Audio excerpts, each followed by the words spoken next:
Hi guys, this is Andrew, and I'm here with Juan Loya today. So Juan, how are you? I'm doing excellent. Thanks for asking. Good. So Juan, today I want to kind of talk about residential loans specifically because Juan Loya happens to be with HomeBridge Financial Services, Correct. right? So what is HomeBridge Financial Services? So we are a residential mortgage lender. We specialize in owner-occupied and investment properties, typically 1 to 4 unit properties. Okay, so typically 1 to 4 unit, you said? Correct. Okay, so let's start with the first part of it. I wanted to just kind of start with residential loans versus commercial loans, Sure. right? There's a lot of confusion on this particular subject because most of the times real estate investors have never heard of commercial loans, right? They think about commercial loans as in if you're buying a apartment building, you're buying 30, 40 units, you're buying a hotel, you're buying a commercial facility. But that's really not the case, right? Correct. You can do commercial loans for non-owner occupied residential properties, which is rental properties. Correct. Right? Correct. So they just can't be owner occupied properties. Correct. That's the key first thing. So when we talk about residential loans, right, which is the regular loan everybody's familiar with, you're going to buy a house for yourself to live in. That's a residential loan. So when we talk about residential loans, and then you can have the same type of residential loan, it's just a little bit different product for investment properties. So you're getting a residential loan for investment properties. So what do you guys deal with, residential or commercial loans? So we specialize in the residential loans, and probably a way to clarify residential loans would be something that is going to the agencies, Fannie Mae, Freddie Mac, and FHA loans. A commercial loan is a loan on any property where it's built for investors, but the owner cannot live in the property. If the owner lives in the property, they're subject to residential guidelines. Residential guidelines. Okay, correct. So basically, under residential loans, it would be somebody buying a house for them to live in. Correct. Right? It would be properties you're buying your first, second, third, fourth, fifth, up to 10 technically rental properties. Maximum 10 mortgaged properties. Correct. Maximum 10 mortgage properties, right? Correct. So you can do a residential loan for. And before we get into kind of the technicalities of it, when you're buying a house to live in for yourself, right? People get a residential loan because it's specifically designed product, which is Freddie and Fannie backed, right? And it's backed and it's basically specifically made for homeowners. That's what that product is uniquely made for, correct? Correct. Okay. Correct. It's for owner-occupied. Owner-occupied properties. And the other thing is that most of the times you can get a 30-year product, so 30-year fixed, and you will have the best interest rates. Correct. Correct? Okay, good. So let's start, as we talk about residential loans, let's deal with the first type of residential loans that everybody is familiar with. What would those be? Which would the owner-occupied? Typically, you're going to be looking at a 30-year fixed or a 15-year fixed. The same payment for the duration of the loan, either a 30-year term, 15-year term, and then you'll see some some adjustable programs, either 5-year, 7-year, 10-year balloons or Okay. ARMs. Correct. Okay, so that's when somebody's buying a house for themselves, Correct. right? So they could do a 3.5% down, 5%, 10%, 20%. There's different programs Correct. to fit a person's needs. Or some people say, well, I want to do a 15-year loan, so on and so forth. Correct. So I want to talk about, because our specific goal always is we're talking about accumulating rental properties, doing fix and flips, that sort of a thing, right? So the other thing that a lot of times people miss is that they can buy a 2-flat or 3-flat with this similar loan, 3.5% down. And if they're going to live in the property, they could literally buy that property, a $250,000 property, with 3.5% down, technically. Absolutely. So with both FHA and Fannie Mae products, on an FHA loan, we could go all the way up to a 4-unit building with as little as 3.5% down.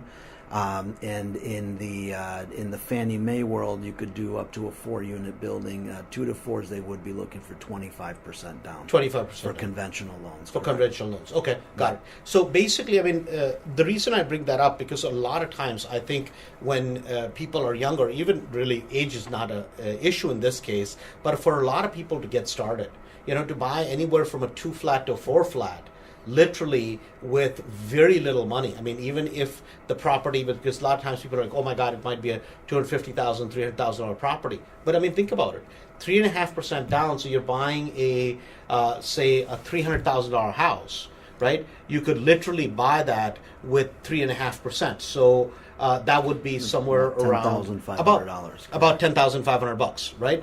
They could get into a property. The great part about that is your neighbors are literally paying for you to live in the property, which can be a great way for people to start. Correct? Correct. Okay. A bigger example. So if somebody was buying a 3 or a 4-unit building for say 500,000.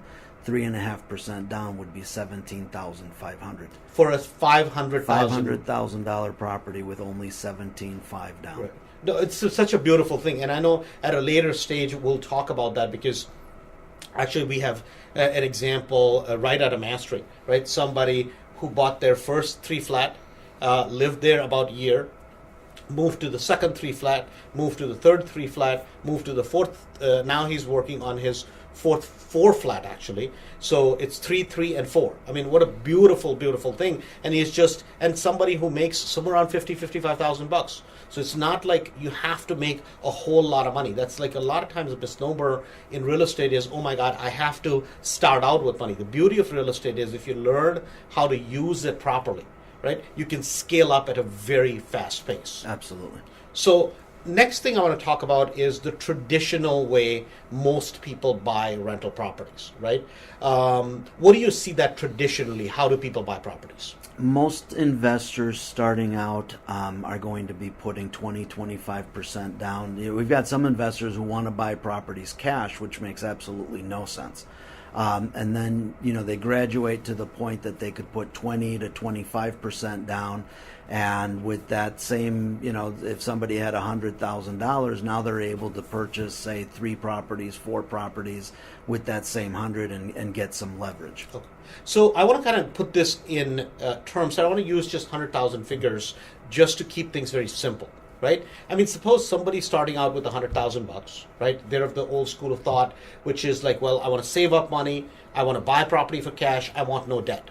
And nothing wrong with that, right? Nothing wrong with that at all. But here's the way of thinking about it. Think about it. You had $100,000, let's say you bought one rental property, right? You get, say, $1,300, $1,350, $1,400 in rent. You pay your taxes, insurance, all that kind of stuff. You're left with $900, right?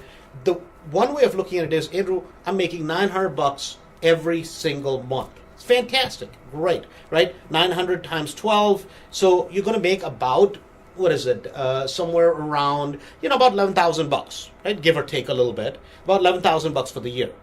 Now, my question to you is this: if you're happy with that return, fantastic, keep it.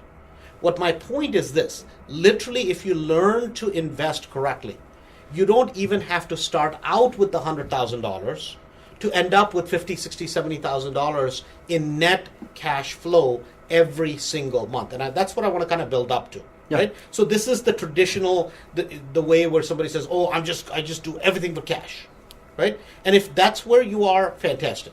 But my challenge to you is there is another way, and there's another way which is very, very, very safe.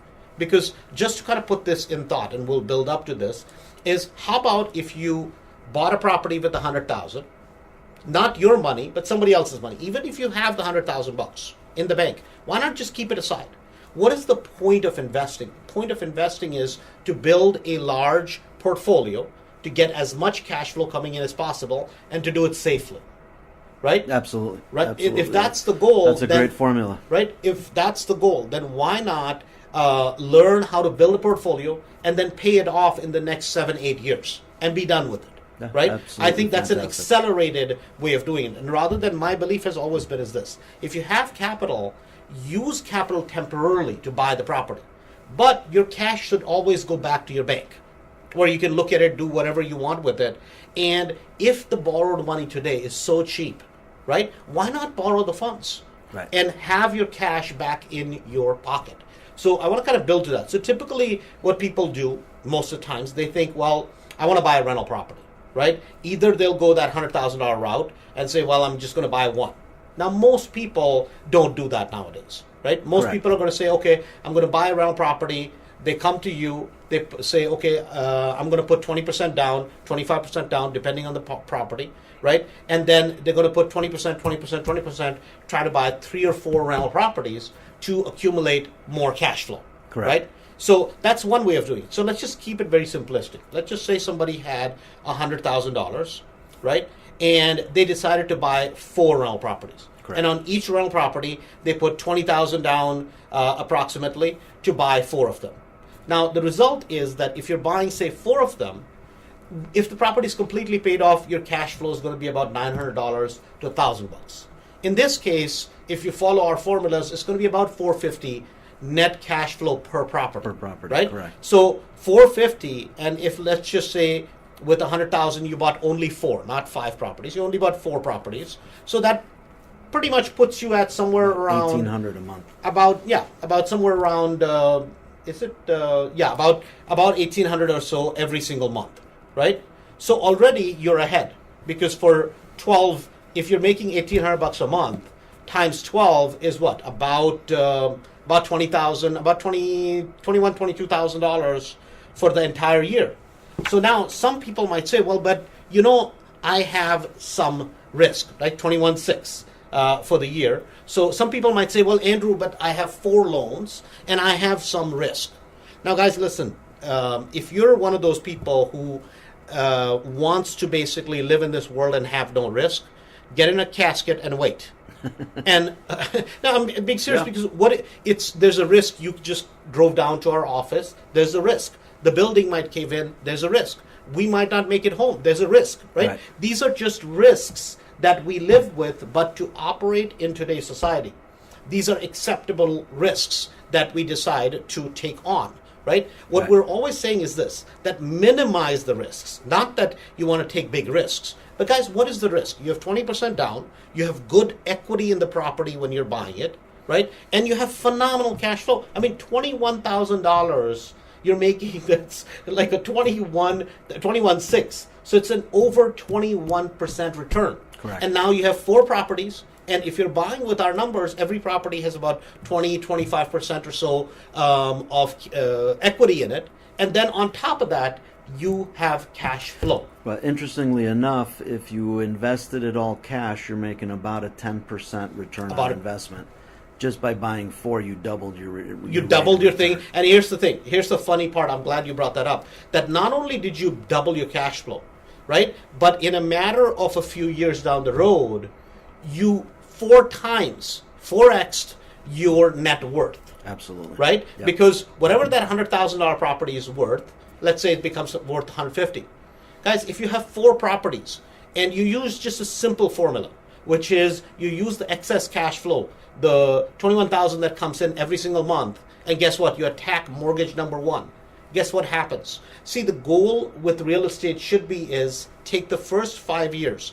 If you take care of real estate for the first 5 years, it will take care of you for the rest of your life, right? And a lot of times people don't understand that. Yeah. It's a very simple concept. It's compound interest, right? It's leverage and compound interest, absolutely, right? Absolutely. So now I want to go to kind of the next stage of this, right? Which is really where our juices get flowing, correct? Right? And you're helping a ton of people do that, which is called the 100% money recycle formula, right? Right. So before I get into that, because it's a little bit advanced concept. Right. So before I get into that, I want to kind of give a background of where this originates from. Right. Sure. See, for most people, and I think most of our listeners, as they listen to this, they can probably relate that as most of us start, right, or for most people, even when they're in their 30s, 40s, 50s, you would love to have tons of cash flow, $10,000, $15,000 monthly cash flow. The problem always becomes is, where do I get the money to buy these properties?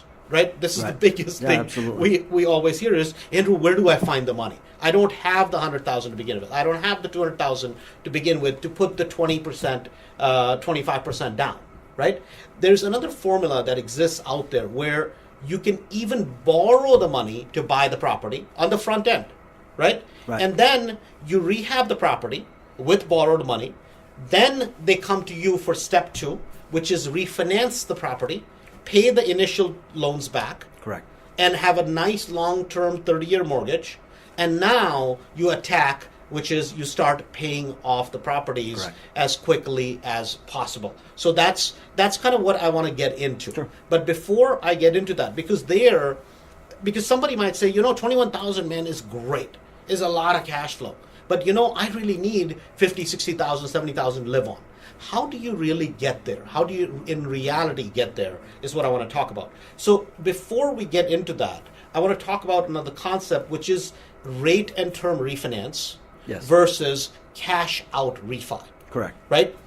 And this is where people get really, really confused. Correct. Which is, and this is where the massive confusion starts. So if you're listening to this, please, at this point, listen to it all the way. Go back and re-listen to it all the way from the very beginning, because what will happen is, as you listen to it over and over and over, guys, the general concepts, buy real estate at a low price, sell it at a high price, make a good profit, everybody understands, right? The devil is always in the details, and the details is what you have to understand, and that's what we're going to kind of cover. Sure. So let's just say I bought a property with $100,000 today. Correct. Right? So assuming today is January 1st, I bought a property January 1st. I got it, my little paint job done. The property is looking mint. I've changed some floors. I made it nice and good, right? I put about 10 or 15,000, let's say, into it.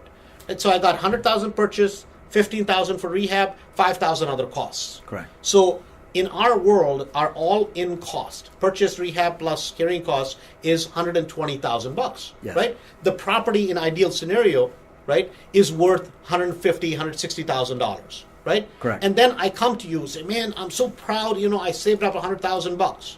And, I came to you January 31st. I already got my rehab done. I heard you guys talk on the audio, on the MP3, of this whole concept of 100% refi, right? Where I want to get all my money out and I want to do another property. Sounds like a very novel idea. Yep. Right? Sounds like a great Logically, right? Sounds like it, right? And logically, it should work. In reality, the reality is a little bit different. Correct. Which is, I put 100,000 to purchase, I put 15,000 into rehab, 5,000 to carrying costs, so 120,000, and I want to get all that money out. I want to do another one. Correct. Right? That's where these two terms come in, which is rate and term refi and cash out refi. Correct. In that particular instance, what would that refinance be called and why? So if in that particular case, it would be called I can't do the loan. Okay. Why? And call me on July 1st. But actually, you can do the loan, Right, not but get all you the just money. can't get all the money Correct. out, right? So that's called a cash out Cash refi. out refinance, correct. Okay. So the limitations when we're dealing with agency guidelines, Fannie Mae, Freddie Mac guidelines, is that if you've owned the property for less than 6 months, we are only going to recognize the original purchase price when we determine how much money. So you in can this get case, back. it's 100,000. 100,000, Right. correct. So my rehab of 15,000 value added is not recognized. Correct. And the 5,000 I paid additional for all other costs is not recognized. Correct. Got it. So in that particular case, if I came to you and I said, Juan, man, can I get my money out? You're going to say, well, not really. Either you wait 6 months, Correct. or I'll give you 70% of Of what you paid for what it you paid for originally. it originally. So in Correct. this case, it would be 70,000. 70,000. So I paid 100,000. You could give me 70,000. Correct. Right? And somebody listening to it say, well, not bad, man. I just bought the property, right? I got some of my money out. I can buy a second property. Yes, true. 100% true. But what our goal with this is the efficiency of use of money. This is what we're talking Correct. about for this recording specifically. There's nothing wrong with that. I mean, think about it. You buy a property to do a flip. You buy it for $100,000. You could go to Juan the next day and say, hey, I want to get some of my money out. You could give them a 70% Yep. of the money out of the original property. loan, correct. Original loan. Original value. Original value, which is $70,000. They can use $30,000-$40,000 towards the rehab, fix it up nicely, sell the property for $180,000-$200,000, and make a great profit. It was a good day. It's a great day, Yep. right? So that can be done. Correct. But for today's purposes, what we're trying to do is do the 100% money recycle formula. Right. Right? So a lot of times when you're dealing with banks, when you're dealing with financing, what you have to understand is how you do things makes a big difference, and how you structure the deal makes another big difference. Absolutely. Right? So if you want to learn how to do the 100% recycle formula, here's a key thing that's going to come to play. That if you use your own savings, the $100,000, to pay for the property, guess what's going to happen? You can only get 70% in the first 6 months. Correct. That's important to understand. Now, if it's 6 months and 1 day, guess what? Then you can get the appraised value Correct. of the property. So let me kind of break that down. Say January 1st, you bought the property. In 30 days, you go to Juan and say, okay, can I get it refinanced? He can give you a refinance, but it's going to be only 70% of acquisition price, which is $70,000, Correct. because acquisition price was $100,000, right? Now, if you say, well, I got stuck, I was traveling, and then the rehab took a long time, and it's 6.5 months down the road. 6.5 months down the road, it's beyond that point. Now, he can, let's say the property appraises, I'm just going to use the number, 160,000. Right? If the property appraises for 160, then you can give them 75% of 160,000, right? Yes. So that's going to be about $120,000 refinanced out, but they had to wait 6 months. 6 months, correct. So there's two things. It's called a rate and term refinance versus a cash out refinance, right? Correct. So if you try to do a cash out, you're limited within the first 6 months with residential loans. Correct. Correct? Correct. So now let's go to rate and term refinance, Yes. right? Which is the second and more advanced step. So if you want to buy the same house, how about if you went to a private investor and borrowed the $100,000 to buy the property? Or can they do that with a hard money lender? Sure. Absolutely. Sure, absolutely. Right? Absolutely. Doesn't matter where the source of funds comes from, right? As long as it's from a arm's length transaction. What that means is it can't be your wife giving you the money. Correct. Right? It has to be arm's length. Now, can it be your third cousin? Sure. But you have to legitimately borrow the money at the closing. You can't just wink, wink, nod, nod. Doesn't work. Right? These are federal guidelines that you have to follow, and wink, wink, nod, nod does not work when you do these. So you honestly borrowed the money. Let's say you're buying the property for $100,000. Correct. Then you're doing $15,000 in rehab. You have $5,000 of the costs. So let's say you just borrowed the entire amount. Yes. Right? You borrowed $120,000. Now I bought it on January 1st. I come to you January 31st, and I say the same thing a little differently. I say, hey, Juan, here's all my loan paperwork. Here's the loan that I borrowed when I bought the property. It Correct. shows on my HUD, which is the closing statement, right? Yes. You're going to ask me, how much is the loan? I say $120,000. The property is appraising at 160. What can you do now?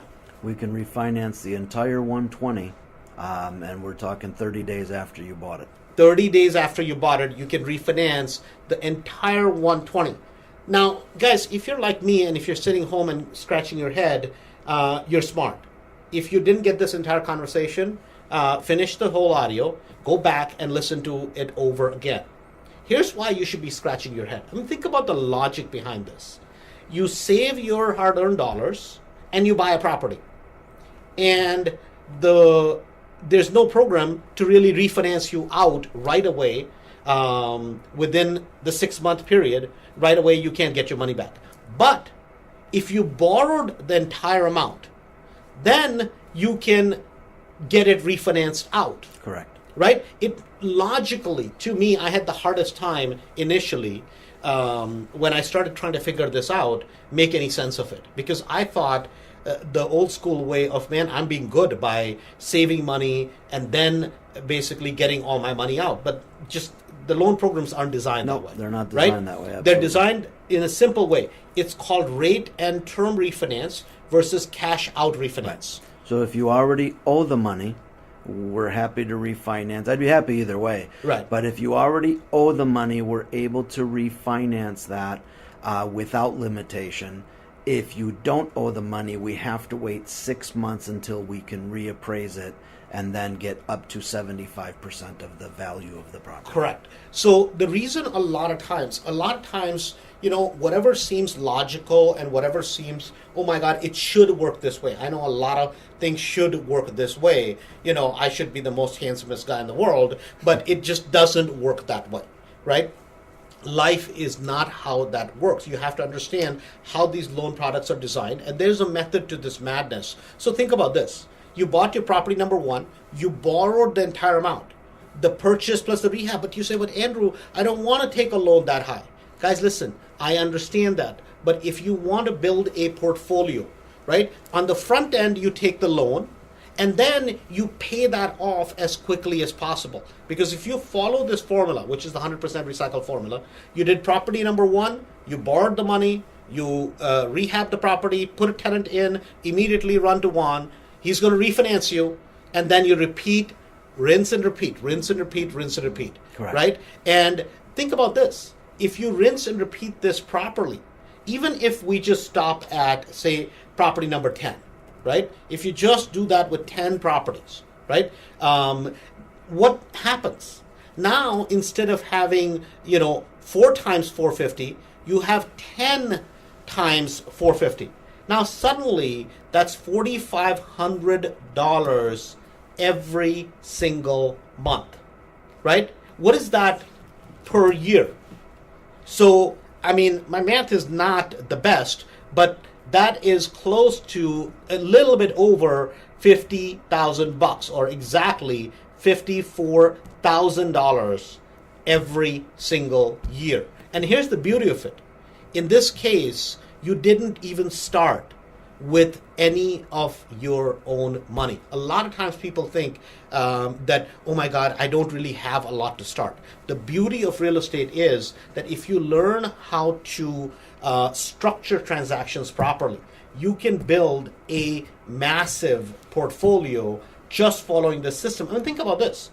You're like, well, now I have 10 properties, and then I have 10 loans, right? Sometimes we kind of shoot ourselves in our own foot even before we start, right? And people will say this, but I'm like, you realize you're $54,000 that comes in every single year. You take that money, knock off property number one. How long does it take to pay off property number one?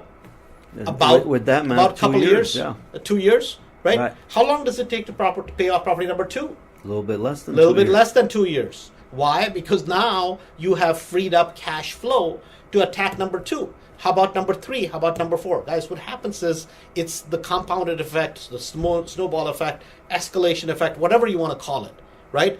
As you go down the road, it becomes quicker and quicker and quicker. Literally in the first 5 years, if you do this correctly, your first 3.5 properties are completely paid off. Right? Think about this. With 10 properties, you have, once they're paid off, you have close to $9,000 to $10,000 coming in every single month. I didn't say every single year, every single month. That's over $100,000. It's close to $120,000 a year, approximately, for the entire year. See, the beauty of real estate is this. Either you can keep thinking the traditional way, or you can open yourself up to all that is available today in the market and do it in a very conservative manner. Don't consider your security and safety with basically not doing anything or saying, well, no, I've always thought of it this way and I'm going to keep thinking this way. The ideas of buying properties only for cash are ideas from the 30s, the 50s, and the 70s. Why? Because in the 30s, in America, we had a giant depression. The Great Depression. Right? The Great Depression of the 30s. And so if you're of the school of thought of my grandmother or your grandmother or a lot of the older generation, they didn't have this available to them. They didn't have any of these tools even in the 50s or the 70s. See, today you can have your cake and eat it too. Right. Now, here's the thing that is cautious, right? Because people will say, well, I know somebody that lost everything, right? Why? Think about this. Why did they lose everything? It's not because they had good quality properties. They bought it over leveraged. Then they took huge amount of refinances on the property, went on vacations, probably bought a big ass house, probably bought big fancy cars, and they were the Joneses that looked rich, smelled rich for a period of time, and then came 2008 and 9. And then what did they do? Oh, it's the bad banks. Right. The banks just forced me to get these loans. No. Now, not that there's not a responsibility from the standpoint of the legislators, the banks, to make these loans freely available. But as individuals, it's our choice to take these loans. Any comments? Why is it, do you think, Juan, you deal with a lot of people, that people really don't understand this in this particular manner, right? Right. Well, I think as I look at the math, one of the components that I come to realize is that your students, Andrew, are learning to buy properties right. I work with a lot of investors that are paying retail or above retail and very little cash flow, and they're just overpaying for the properties. And if you don't, you make your money when you buy the home or when you buy the property. So if you buy it right, you improve it, and you're creating equity, you're always in a safe position. Got it. And a lot of times, this was kind of a process. I'd like to say I was such a genius to come up with this. I wasn't. It was, sometimes necessity is kind of your best teacher, right? And this was pure necessity because I was in real estate, selling a lot of houses, and I wanted to invest. So I started flipping. Then I was like, oh my God, flipping is another job, right? And I'm like, I want to do rentals. And how do I build a massive portfolio? And what I realized was if I paid cash for the properties, how many properties could I buy for cash? 1, 2, 3, 4, 5, 6? Right. You're right? limited Unlimited as to how much money you're making. Exactly. As to how much money you can set aside and buy properties. Even with 20% down, if you want to have 20, 30, 40 properties, it starts becoming incredibly tough. Right. And the way this whole 100% recycle formula came out was from the commercial world. Right. When people buy bigger buildings, when they buy hotels, when they buy other businesses, this whole concept came from there. And then the piece that I added to it was the back end piece, which is that my belief is this, that everybody in America should have in 2 years 5 houses and get them paid off in 7. Because I do still have that, people who went through the Great Depression, they always refer to that as their benchmark, right? For me, it was 2008, 2009. I never bought any properties that I ever lost because I thought the prices were too high, right? And so I was very conservative. And because I come from the school of, the very conservative thought process, my goal has always been is if you're going to own 10, 15, 20 properties, whatever your LPN is, which is your lifestyle property number. So let's say it's going to take you $10,000 to live on. Then your lifestyle property number at about $900 to $1,000 per property. Net cash flow, your number should be about 12 properties, right? Give or take just with a margin of error. And you should have about 10 to 12 properties completely paid off. Correct. After that, what you do is your business, right? You want to have 30, 40, 50 properties and have fun with all the cash flow, fantastic. But whatever you need to secure your and your family's future should be set aside, right? Any thoughts or how do people contact you? We're going to post the info when we put up the audio recording. But how do they get in touch with you, and what is the first step to start? Sure. I think the first step with any investor is to set up an appointment to sit with us so that we can really sit down, understand your long-term strategy, how quickly you're looking to build your portfolio, if you're looking to do it at a moderate pace or whether you're looking to build up, 10 properties in 2 years or 20 properties in 2 years. So the first thing would be a one-on-one consultation. There's absolutely no cost, no obligation. It's really to get to understand your situation. The best way to get a hold of me is my cell phone. I can give my cell phone number out. It's 708 708-945-6424. Again, Repeat that again. 708-945-6424. And I would even suggest shoot me a quick text and just let me know that you're one of Andrew's clients or mastery members. We make sure to treat you guys the best we can, and we get pretty busy, but if you just let me know you're a mastery member, we will make sure to give you a call back just as soon as possible. Yeah, or even if you're just somebody that heard this recording, Right. It doesn't matter. Just reach out, text, say, hey, I heard this recording. And if you kind of understand the concept and are not clear on it, that's 100% okay.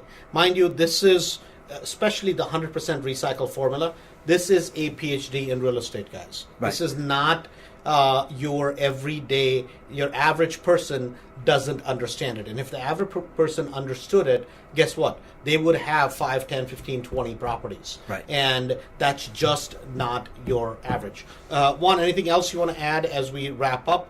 It's been a pleasure from my end. Thank you again for making time available. Anything as you wrap up? It's this is a lot of fun once you start to understand it and really see the power of leverage and way in the beginning you talked about risk. I lose more sleep with the money I have invested in the stock market because that's a world that I don't understand. Real estate, I understand it. We can touch it. We can see it. I feel much more secure with what we're doing in real estate than anything that I have invested in the stock market. And you've done a lot of flips, right? Yes. You've done a ton of flips. And even having done that many flips, right? Now when you look at it, because this is a conversation we have had with everybody in Mastery, it's like, one, man, you do well as running a branch for HomeBridge, right? You've kind of worked your butt off to get to this point in your career, and it's great to provide everybody else loans, right? But you, from time to time, you keep doing flips, making good money. But I'm like, that's just another treadmill. Correct? Right, absolutely. No, this is my strategy as well. I'm looking to build my portfolio so I can choose to, I enjoy what I do every day, but someday when I no longer want to do it, I want to continue with my lifestyle, replace my ordinary income with passive cash flow. Sure. Great. Thank you so much again, Juan, for being here today. I think it'll be a recording that a lot of people will enjoy. Thank you for having me.